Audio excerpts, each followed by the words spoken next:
I've never before tabbed a book, but there's a first time for everything.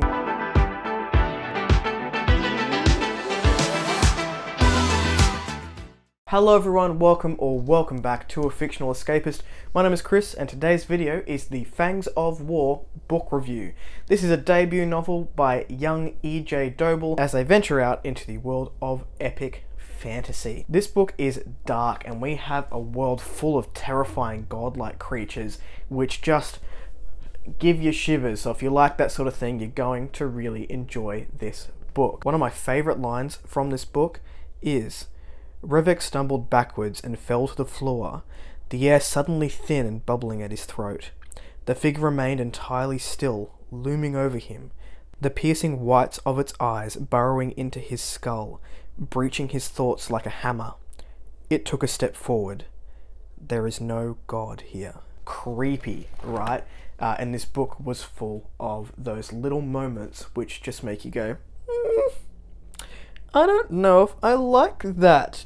For me, these guys can go through it because I'm not them. If this video seems disjointed, I'm really sorry. I've got a cough and it just hits me when I least expect it. The premise: the Tarazi forces have killed Provenci's king, making way for a new and brutal government. The new leader, Alvarez, is hell-bent on the destruction of Taraz, making them pay for what they have done, and builds an army bigger than the world has ever seen, pitting these two nations against each other.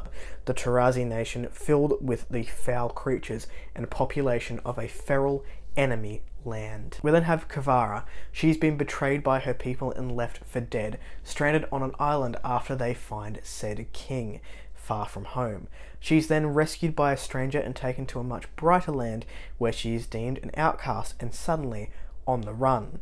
She must remain hidden while putting together pieces of her past orders and come to terms with her new life, all before seeing the greatly feared Alderbane, one of these godlike creatures in this book, which is just something I don't want to come up against. Believed to be dead for the last 25 years, the Iron Queen lies in wait to take revenge on those who put her in the suspected grave. Striking a deal with the All-Mother, a godlike entity and a force to be feared, she dreams of revenge against all those who terrorized her land decades before. The Iron Queen will stop at nothing to find her new champion, and the All-Mother searches for her successor at the same time. As these two forces work against each other, the reader is set up to witness some sinister and cataclysmic events in this world. Now, I don't want to go too into detail because there is a lot in this book, and any small detail that I give you is going to go into spoiler territory other than what I have just said. This is a multi-POV book if you are someone who struggles with a lot of POVs and rapid changing.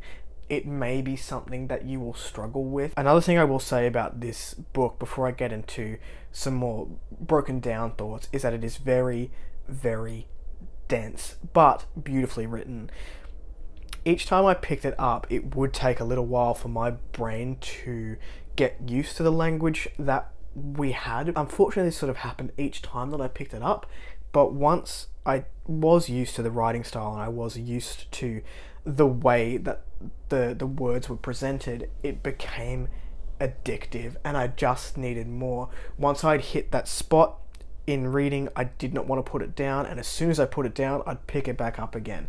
That being said, because it did take me so long to get into the writing style each time I did pick it up, it took me a long time to read this book. I think I clocked something like 11 days for a 550 page book because it was so dense. I don't want to take away from the writing because it was beautiful. Some of the imagery that is portrayed in this book and is nothing short of stunning and a little terrifying because of those godlike beasts, but they were done so well. So while it did take a little bit of brain power to get through, this author certainly has the potential to create one heck of an epic series. Getting into a few of the elements, I mentioned before, we do follow a multitude of POVs, and it becomes apparent that this world is not all black and white.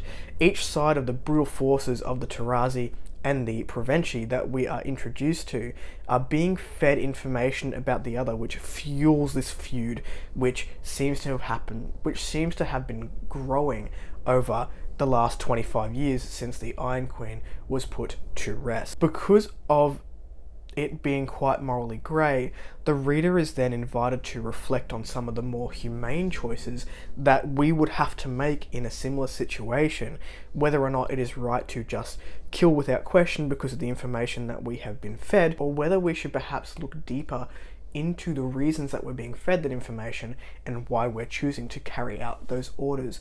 And I thought that was a really important and really well done element that happened a few times in this book, but really made me think about it and what I would do in similar situations. Now, the character work in this book was quite good. Although there were a lot of them and a lot of POVs that we were following, most of these characters were very well done, in my opinion. I had a wide range of feelings towards the cast we were introduced to.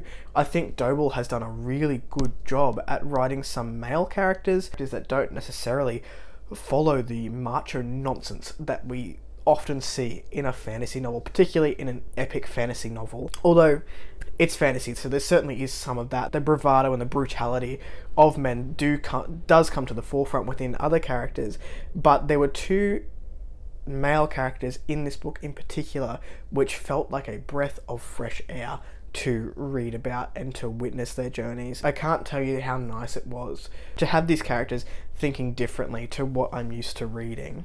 These two men showcase themselves to have raw emotions and loyalties to people we wouldn't necessarily see them have loyalties to in other stories, and they were sweet as much as they were strong. So the differences between these characters and those that followed a familiar formula was really refreshing, and I appreciated having the different outlooks on life within a single book rather than it being a character arc that happened over a multitude of books where they started off jaded and ended up being, you know, well-rounded people. But they were who they are from the get-go, and I loved it. I loved those two characters in particular. Another thing that impressed me in this book is the author was ballsy. They are not afraid to take risks in their epic fantasy book. Some of the twists and turns that occurred in Fangs of War left me utterly devastated, and I was like looking at the book saying, no, wait, what?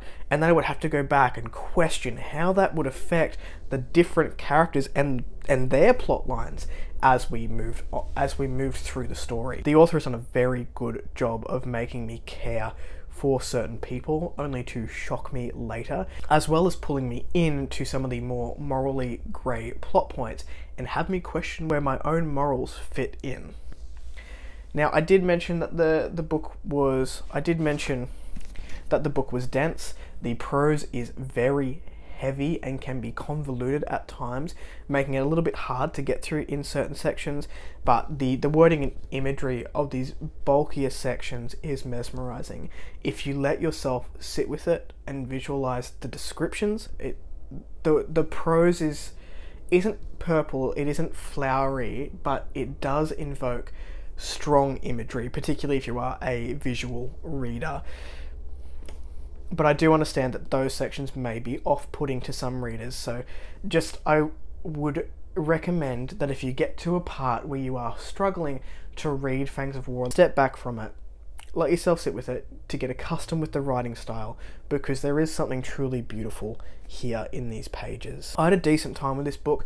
I've had a chat to the author and they've said that they've taken on some of the criticism, particularly in terms of that dense prose for book 2, and I believe we are getting a cover reveal very shortly, if it's not already out, for book 2 in the Blood and Steel saga series. I'm looking forward to see what they do next and how they take on the criticisms going further into the series. So that was a quick little review of Fangs of War by E.J. Doble. If you are a visual reader, I would definitely recommend picking this one up because some of the prose is absolutely stunning, even though it's a little bit dense. Have you read this one? Are you going to pick it up? Let me know in the comments down below. If you like this content, give it one of these, and if you would like to see more of it, then click subscribe at your will, and I'll catch you in the next video. Ciao.